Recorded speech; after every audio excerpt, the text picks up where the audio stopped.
창세기 39장 1절로 3절의 말씀을 본문으로 하여 하나님이 함께 하시는 사람 이 같은 제목으로 말씀의 은혜를 나누기 원합니다. 제목을 한번 크게 따라해 주시기 바랍니다. 하나님이 함께 하시는 사람, 하나님이 함께 하시는 사람. 한 번뿐인 인생을 어떻게 하면 의미 있고 보람 있게 행복하게 살 수가 있을까? 그 비결은 나는 누구인가? 무엇 때문에 살고 있는가? 자신의 정체성과 삶의 목적을 분명히 알고 있으면 그와 같은 삶을 살아갈 수가 있는 것입니다. 구약의 첫 번째 책인 창세기 37장부터 50장까지 요셉이라는 인물에 대하여 자세하게 집중적으로 기록해 놓았습니다.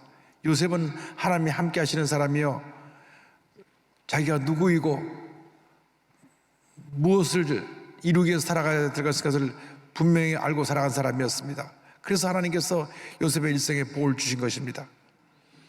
주님과 함께하는 삶을 살아가면 그 삶은 행복이요, 은혜요, 기쁨이요, 축복인 것입니다.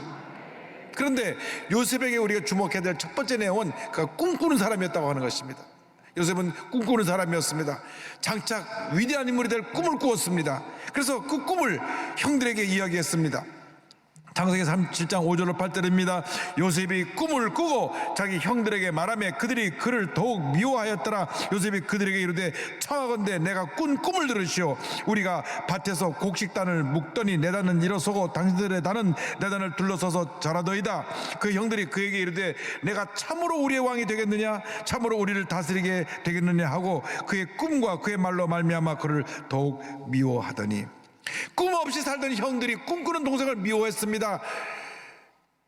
꿈꾸고 늘 꿈에 사로잡혀서 꿈 얘기를 하는 동생이 너무 믿고 싫어서 죽이려는 마음까지 생겼습니다. 하루는 멀리 형들이 양을 치러 나갔는데 아버지가 형들 자리나 앞 가서 보고 오라고 심부름을 보냅니다. 멀리서 요셉이 오는 것을 보고 이와 같이 말씀합니다. 창세기 30장 19절로 20절입니다. 서로 이르되 꿈꾸는 자가 오는도다. 자, 그를 죽여 한 구덩이에 던지고 우리가 말하기를 악한 짐승이 그를 잡아먹었다 하자. 그의 꿈이 어떻게 되는지를 우리가 볼 것이니라 하는지라. 꿈꾸는 동생을 죽이고 싶을 정도로 미워했습니다. 꿈꾸는 사람들을 세상 사람들이 이해하지 못하는 것입니다. 우리가 꿈을 꾸고 그 꿈을 이야기할 때 사람들은 자기가 뭔데 그런 헛소리를 하나 하고 시기하고 질투하고 오히려 꿈꾸는 사람을 헤아려 하는 것입니다. 그러나 꿈꾸는 사람은 그 누구도 그 앞길을 가로막을 수가 없습니다. 주님 안에서 거룩한 꿈을 꾸고 나갈 때 주님이 함께 하시기 때문에 그 꿈은 주님의 때에 반드시 이루어지는 것입니다. 우리가 거룩한 꿈을 꾸어야 합니다. 그런 꿈을 꾸고 나갈 때 하나님의 놀라운 은혜와 축복이 임하게 되는 것입니다. 아브라함이 80이 넘도록 자녀가 없었지만은 하나님에게 하나님 그에게 꿈을 꾸게 하기 위해서 어느 날 그를 천막 밖으로 불러내셨습니다. 창세기 15장 5절입니다. 그를 이끌고 밖으로 나가 이르시되 하늘을 우러러 무뼈를 셀 수 있나 보라. 또 그에게 이르시되 내 자손이 이와 같으리라. 저 하늘의 많은 별처럼 너의 자손이 많게 되리라. 그 거룩한 꿈을 품고 아브라함이 100세 때 아들 이삭을 낳게 된 것입니다.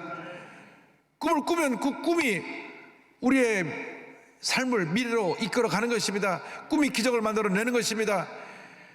지금 내가 어떤 꿈을 꾸는지 잘 모르지만은 우리가 꿈을 꾸고 믿음으로 나가면 꿈이 우리의 미래를 만들어주는 것입니다. 제가 초등학교 6학년 때 서대문교회 시절에 국제대회가 열렸습니다. 저는 그때 처음으로 아프리카에서 온 흑인 목사님을 보았습니다. 그전에는 그 교회에 오신 허스턴 선교사님, 백인 선교사님만 보았는데 아프리카에서 흑인 목사님 온 것을 보니까 참으로 신기했습니다. 그런데 제가 그때 무슨 생각인지 그 흑인 목사님을 따라다니면서 말을 걸었습니다.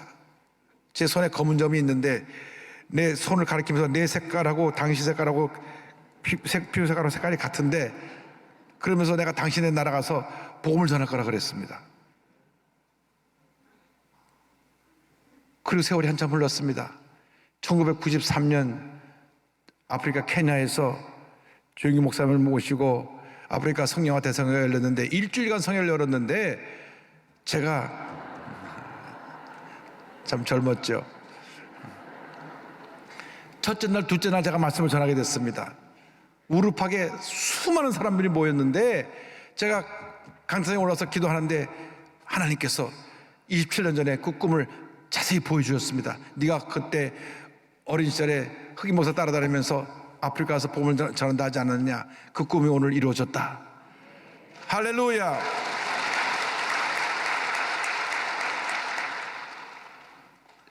어린애가 꿈을 꾸고 잊어버렸지만 하나님 잊어버리지 아니하시고 27년 후에 그 꿈을 다시 기억나게 만들어 주셔서 제가 감동에 사로잡혀서 말씀을 전했던 기억이 납니다. 일주일 동안 성회가 열리는데 첫째 날, 둘째 날은 10만 명, 12만 명이 모이더니 마지막 날, 둘째 날 이틀간 조기 목사님 하실 때는 약 20만 명이 넘게 모이고 맨 마지막 날에는 그 나라 모이 대통령과 모든 내각이 다 와서 그 운동장에 앉아서 예배를 드렸던 기억이 납니다. 하나님께서 역사하신 것입니다. 꿈을 꾸면 꿈은 이루어지는 것입니다. 걸어간 꿈을 꾸시기 바랍니다. 꿈을 꾸시기 바랍니다. 꿈이 기적을 만들어내는 것입니다. 할렐루야. 그런데 꿈이 이루어지기 위해서는 많은 고난이 따릅니다. 어떤 고난에 따라도 고난을 극복하고 이겨내야 되는 것입니다. 요셉은 고난을 이겨내고 승리한 하나님의 사람이었습니다. 그가 꿈을 꾼 것으로 말미암아 형들이 그를 죽이려다가 노예로 팔았습니다. 창세기 37장 36절입니다. 그 미디안 사람들을 그를 애굽에서 바로의 신하 친위 대장 보디발에게 팔았더라. 노예로 팔아버린 것입니다. 노예로 팔려가면 인간 이하의 취급을 받고 저들은 말할 수 없이 힘들고 어려운 삶을 살아야 됐습니다. 하루 종일 나가서 일을 해야 되고 병들면 밖에서 내다 버렸습니다. 그러나 꿈꾸는 사람 요셉은 그 고난을 이겨냈습니다. 어떤 고난도 어떤 문제도 어떤 어려움도 우리의 꿈을 이길 수가 없는 것입니다. 우리 꿈을 가둬놓을 수가 없는 것입니다. 그가 노예 생활을 하고 있었지만은 그가 거룩한 꿈을 꿨기 때문에 하나님께서 그에게 함께하여 주셨고 그가 섬기는 그 친위대장 그 집에 형통의 복을 허락해 주신 것입니다. 창세기 39장 2절 3절입니다. 야훼께서 요셉과 함께 하심으로 그가 형통한 자가 되어 그의 주인 애굽의 사람의 집에 있으니 그 주인이 야훼께서 그와 함께 하심을 보며 또 야훼께서 그의 범사에 형통하게 하심을 보았더라. 할렐루야. 종으로 팔려가도 꿈꾸는 사람은 하나님이 함께 하셔서 형통하게 만들어 주시는 것입니다. 문제는 우리가 꿈을 꾸지 않기 때문에 아무것도 이룰 수가 없습니다. 꿈을 꿔야 합니다. 꿈이 기적을 만들어내고 꿈이 우리의 미래를 만들어내는 것입니다. 꿈을 꾸니까 그 집이 복을 받아서 그 하는 일이 모든 일이 형통하게 되었습니다. 그래서 그 친위대장 보디발이 아직 집안 살림을 다 맡겼습니다. 39장 5절입니다. 그가 요셉에게 자기의 집과 그의 모든 소유물을 주관하게 한 때부터 야훼께서 요셉을 위하여 그 애굽 사람의 집에 복을 내리심으로 야훼 복이 그의 집과 밭에 있는 모든 소유에 미친지라. 그래서 그가 형통하게 되니까 또 고난이 찾아옵니다. 그 집 하나님이 그를 모함해 갖고 그 애를 곤경에 빠뜨린 것입니다. 그는 변명 한마디 하지 못하고 붙잡혀 감옥에 가게 됩니다. 창세기 39장 19절로 20절입니다.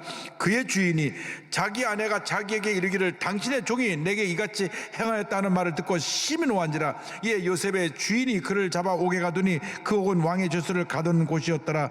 요셉이 옥에 갇혔으나 왕의 죄수를 가둬두는 그 감옥에 집어넣었습니다. 그 감옥은 왕이 자기 앞에 죄를 지은 신하를 잡아놓는 것이고 왕이 사면해줘야만 풀어줘야만 나올 수 있는 그 감옥인데 요셉은 왕을 알지도 못하는 그런 노예인데 그곳에 집어넣어서 아예 평생 동안 그곳에 있다가 죽게 하려고 집어넣은 것입니다. 요즘으로 말하면 죄도 없이 무기징역을 선고받은 것입니다. 그러나 그 감옥도 요셉의 꿈을 가둬놓을 수 없었습니다. 하나님이 함께 하시기 때문에 그런 감옥에서도 형통하게 되었습니다. 얼마나 하나님이 그에게 복을 주셨든지 간수장이 교도소 소장이 아예 10사람을 다 맡기고 교도소를 관리하게 했습니다. 그게 말이 됩니까? 죄수가 붙잡혀 들어왔는데 죄수에게 열쇠를 꾸러미 맡기고 교토를 다 돌보라고 한 그런 일이 생겨난 것입니다. 창세기 39장 21절 23절입니다. 야훼께서 요셉과 함께 하시고 그에게 인자를 더하사 간수장에게 은혜를 받게 하심에 간수장은 그의 손에 맡긴 것을 무엇이든지 살펴보지 아니하였으니 이는 야훼께서 요셉과 함께 하심이라. 야훼께서 그를 범사에 형통하게 하셨더라. 범사에 형통하게 하셨더라. 꿈꾸는 사람이 주님과 함께 하게 되면 범사가 형통하게 되는 것입니다. 여러분, 한 번뿐인 인생에 꿈을 꾸시기 바랍니다. 꿈을 꾸는 데는 나이가 상관이 없습니다. 나이가 어려도 꿈을 꿀 수 있고 내가 백세가 돼도 꿈을 꿀 수가 있는 것입니다. 여러분, 꿈을 꿔야 합니다. 꿈을 꿀 때 그 꿈이 우리의 미래를 이끌어가는 것입니다. 꿈을 꾸고 그 꿈을 이루기 위해서 우리가 도전하고 또 도전하고 또 도전해야 되는 것입니다. 절대 포기하면 안 됩니다. 여러분, 꿈을 꾸고 믿음으로 나가면 하나님께서 함께 해주셔서 놀라운 은혜와 축복이 우리 삶 가운데 펼쳐지게 만들어 주시는 것입니다. 꿈꾸는 사람은 어떤 고난도 이겨내고, 꿈꾸는 사람은 넓은 바다 같은 마음을 가지고 용서와 관용을 펼치는 그런 삶을 살아갈 수가 있습니다. 요셉은 용서와 관용의 사람이었습니다. 그가 감옥에 있는데 하루는 왕의 신하 두 사람이 붙잡혀 들어왔습니다. 한 사람은 그 술 맡은 관원장이고 한 사람은 떡 맡은 관원장입니다. 한 사람은 음식을 전체 책임지는 사람이고 한 사람은 왕의 음료를 책임지는 사람입니다. 늘 왕 곁에서 매일같이 왕을 섬기는 사람인데 왕의 노여움을 사서 두 사람이 감옥에 들어오게 되었습니다. 그런데 어느 날 그들이 꿈을 꾸었습니다. 꿈을 꾸고 그들이 불안해하니까 요셉이 꿈을 해몽해 주었습니다. 술 맡은 관원장이 말하기를 당신의 꿈은 3일 있다가 복직되어서 다시 왕을 섬기게 되는 꿈입니다. 떡 맡은 관원장에게는 당신은 3일 후에 사형을 당하게 될 꿈입니다. 참 안 됐습니다. 그런데 술 맡은 관원장에게 말하기를 당신이 풀려나면 왕을 매일같이 섬길 테니까 여기 요셉이라고 하는 청년이 죄 없이 들어와 있으니까 풀어주라고 좀 말씀하십시오. 그러니까 그 관원장이 말합니다. 아이, 당신 죄 없이 들어온 거 내가 안다고. 그러니까 내가 나가자마자 말해주지 해놓고선 나고 나서는 까맣게 잊어버렸습니다. 사람이 화장실 갈 때 올 때 마음이 다르다고 받은 은혜를 잊어버린 것입니다. 창세기 40장 21절 23절입니다. 바로의 술 맡은 관원장은 전직을 회복하며 그가 잔을 바로의 손에 받들어 드렸고 또 굽는 관원장은 매달리니 요셉이 그들에게 해석함과 같이 되었으나 술 맡은 관원장이 요셉을 기억하지 못하고 그를 잊었더라. 요셉은 그가 풀려나자마자 다음날 아침 거의 뜬 눈으로 밤을 새우고 언제 소식이 오나 기다립니다. 아침에도 소식이 없고 낮에도 소식이 없고 밤에도 소식이 없습니다. 아마 오늘 풀려나서 첫날이니까 너무 바쁜 모양이구나. 다음날 또 기다립니다. 아침에도 소식이 없고 점심에 또 소식이 없고 저녁에도 소식이 없습니다. 여러분, 감옥의 하루가 보던 사람에게 몇십 년과 같은 마음에 무거운 짐을 갖다 줍니다. 감옥에 갖다 놓은 분 얘기 들어보니까 하루만 들어갔어도 마음이 다 무너진다는 얘기를 들었습니다. 그런데 하루가 지나고 일주일이 지나고 한 달이 지나고 두 달이 지나고 세 달이 지나고 반년이 지나도 소식이 없습니다. 마음은 새카맣게 타들어갔을 것입니다. 그러나 그의 꿈은 사라지지 않았습니다. 1년이 지나고 2년이 지나도 그의 꿈은 사라지지 않았습니다. 2년이 지나고 난 다음 바로 왕이 꿈을 꾸었는데 도대체 무슨 꿈인가 사람들에게 물어봐도 사람들이 그 꿈을 해몽하지 못했습니다. 그때서야 술 맡은 관원장이 아차, 내가 그때 내 꿈을 해몽해 준 요셉이라는 청인이 있었는데 내가 잊어버리고 있었구나. 왕이여 용서하여 주옵소서. 제가 2년 전에 사면 받아서 나올 때 제 꿈을 해몽해 준 요셉이라는 청인이 있습니다. 그 사람에게 하나님이 함께 하셔서 꿈을 해몽하는 능력이 있습니다. 그를 불러와라. 그래서 요셉을 단장시켜서 바로왕 앞에 세우며 바로왕의 꿈을 해몽해 줍니다. 왕이시여 왕이시여, 앞으로 큰 풍년이 7년 다가오고 그다음 이전에 보지 못했던 흉년이 7년 동안 다가오는데 7년 동안 곡식을 잘 저장해서 흉년 7년을 잘 이겨내도록 하십시오. 그 말 듣고 감동을 받고 나서 이렇게 얘기를 합니다. 41장 39절 40절입니다. 요셉에게 이르되 하나님이 이 모든 것을 내게 보이셨으니 너와 같이 명철하고 지혜 있는 자가 없도다. 너는 내 집을 다스리라. 내 백성은 다 내 명령에 복종하리니 내가 너보다 높은 것은 내 왕자뿐이니라. 자기에게 있는 버금술에 그를 태우매 무리가 그의 앞에서 소리 지르기를 엎드리라 하더라. 바로가 그에게 애굽 전국을 총리로 다스리게 하였더라. 꿈이 이루어진 것입니다. 꿈이 이루어졌습니다. 17살 때 꾸었던 꿈이 30살에 이루어져서 그 하루아침에 죄수에서 애굽의 총리로 승격하게 된 것입니다. 하나님이 함께 하시면 하나님의 때에 꿈은 이루어지는 것입니다. 그런데 성경을 보면 그가 총리가 되고 나서 자기에게 고통을 가져 준 사람을 징벌하지 않았습니다. 저 수많은 관원장을 감옥에 집어넣어서 2년 동안 있게 하라, 그렇게 벌 주지 않았습니다. 그리고 억울하게 자기의 누명을 씌워서 감옥에 집어넣은 친위대장 보디발과 보디발의 아내를 불러서 저 사람도 곤장 100대를 쳐라, 그렇게 하지 않았습니다. 성경 어디에도 그들에게 복수한 기록이 없습니다. 꿈꾸는 사람은 과거에 살지 않습니다. 꿈꾸는 사람은 복수에 붙잡혀 살지 않습니다. 꿈꾸는 사람은 미래만 바라보고 삽니다. 꿈꾸는 사람은 용서하고 관여하며 주의 사랑을 베풀며 살아가는 사람이 꿈꾸는 사람인 것입니다. 할렐루야! 여러분 모두가 꿈꾸는 사람이 되기를 바랍니다. 과거로 돌아가지 마십시오. 과거 여러분이 상처 준 사람, 그 사람을 생각하면서 내가 잘되면 두고 보자 해서 잘되고 난 다음 복수하는 그런 같은 일반적인 삶, 세상 사람들의 삶을 살지 말고 요셉처럼 거룩한 꿈을 꾸면서 과거는 돌아보지 말고 주님이 주신 축복의 미래만을 바라보고 믿음으로 전진전제 나가시기를 바랍니다. 7년 풍년이 지나서 다시 흉년이 7년 시작되는데 얼마나 흉년이 심한지 임금각처에서 다 다른 나라들이 곡식을 사러 오는데, 사람들이 곡식 사러 오는데 거기에 요셉의 형들이 와서 곡식 사러 와서 요셉 앞에 넙죽 엎드려 절합니다. 22년이라는 세월이 흘렀기 때문에 요셉의 달라진 모습을 못 알아봤을 것이고, 그 총리의 예복을 입고 딱 높은 데 앉아있으니 어디 감히 고개를 들겠습니까? 창세기 42장 6절에 이와 같이 성경에 나옵니다. 때에 요셉이 나라의 총리로서 그 땅 모든 백성의 곡식을 받으니 요셉의 형들이 와서 그 앞에서 땅에 엎드려 절하매. 자기를 죽이려고까지 했고 노예로 팔았던 그 형들을 벌하지 않았습니다. 다 용서하고 오히려 온 가족을 불러서 평안한 삶을 살도록 그들에게 보금자리를 만들어 주었던 것입니다. 어차피 흉년이 앞으로 5년이 더 계속되는데 그 고향에서 살 수 없으니 이 곡식이 많은 애굽 땅에 와서 좋은 곳에서 잘 지내십시오. 온 가족을 다 불러서 그곳에서 생활하겠습니다. 이것이 꿈꾸는 사람의 모습입니다. 과거의 잘못한 걸 들춰내갖고 야단치고 벌주는 것이 아니라 용서하고 품는 것이, 그것이 지도자입니다. 그것이 꿈꾸는 사람입니다. 그런데 아버지가 돌아가시니까 형들이 두려워 떨었습니다. 아버지가 살아계셨으니까 우리한테 복수하지 않았지, 이제 아버지가 돌아가시니 우리를 다 벌주겠다. 형들이 찾아왔을 때 요셉이 한 말을 기억하시기 바랍니다. 창세기 50장 19절 20절입니다. 요셉이 그들에게 이르되 두려워하지 마소서, 내가 하나님을 대신하리이까. 당신들은 나를 해하려 하였으나 하나님은 그것을 손으로 바꾸사 오늘과 같이 많은 백성의 생명을 구원하게 하시려 하셨나니. 할렐루야. 요셉은 정녕 하나님이 함께한 사람이었습니다. 요셉은 정녕 꿈꾸는 사람이었습니다.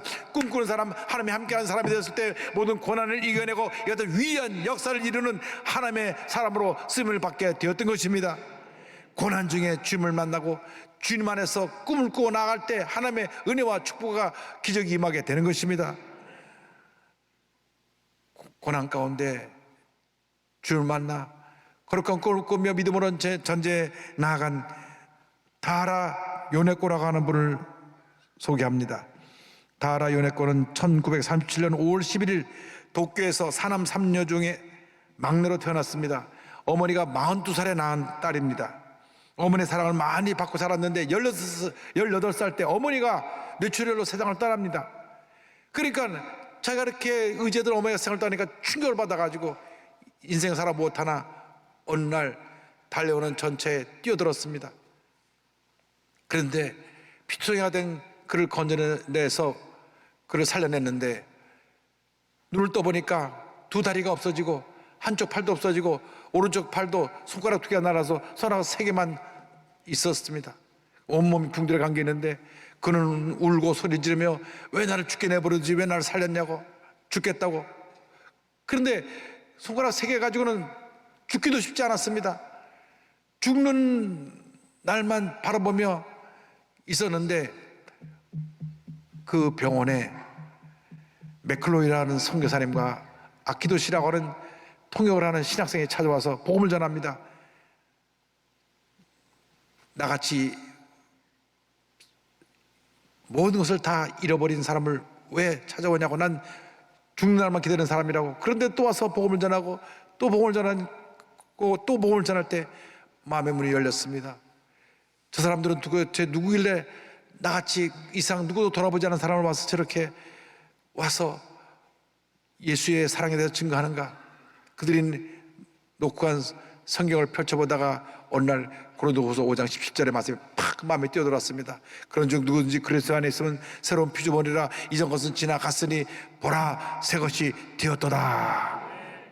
그녀는 완전히 변화되었습니다. 새 사람이 되었습니다. 꿈을 갖게 되었습니다. 이제 내가 남은 여생 소외되고 외롭고 힘들고 어려운 사람들을 섬기며 살겠다. 그가 이 거룩한 꿈을 갖게 됐을 때 한 청년이 와서 결혼하자고 청혼합니다. 그 청년은 바로 거기에 복음을 전해준 아키도시라고 하는 신학생이었습니다. 아, 나는 몸이 불고라, 당신은 결혼 못한다고, 당신은 정상적인 사람하고 결혼하라고. 그러나 하나님께서 우리들이 한 가정을 이루고 주님이 하라고 날 보내셨다고 설득하고 설득해서 둘이 결혼을 하고, 할렐루야, 딸도 둘을 낳고 행복한 가정을 이루게 되었습니다. 목회를 하면서 둘이 힘써서 복음을 전하는데 손가락 셋밖에 없는 이분이 나가서 복음을 전할 때 많은 일본 분들이 문을 열고 큰 은혜를 받고 주님께 돌아왔습니다. 이렇게 그분은 간증합니다. 하나님, 제게는 손가락이 3개나 있습니다. 이 3개의 손가락으로 주님을 전할 수 있도록 사용해 주셔서 감사합니다. 할렐루야. 여러분, 꿈을 가지면 손가락 3개만 갖고도 위대한 역사를 이룰 수 있게 되는 것입니다. 그리고 그분이 책을 썼는데 그 책 제목이 산다는 것이 황홀하다. 할렐루야. 저 부부의 모습을 보십시오. 얼마나 모습이 아름다운지. 우리가 예수 믿고 산다는 것이 황홀한 것입니다. 이것이 은혜입니다. 이것이 축복입니다. 꿈꾸는 사람은 황홀한 삶을 살아야 되는 것입니다. 꿈꾸는 사람은 위대한 기적의 삶을 살아야 되는 것입니다. 거룩한 꿈을 꿈고 믿음으로 전진 또 전진 또 전진해 나가시 바랍니다. 주님 여러분과 함께 하십니다. 주님 여러분 떠나지 아니하십니다. 여러분 통해서 위대한 일을 이루시길 원하고 계십니다. 그러므로 주님과 동행하면서 거룩한 꿈을 이루어나가는 하나님의 사람들이 다 되시기를, 위대한 하나님의 사람으로 쓰임받게 되시기를 주님의 이름으로 축원합니다.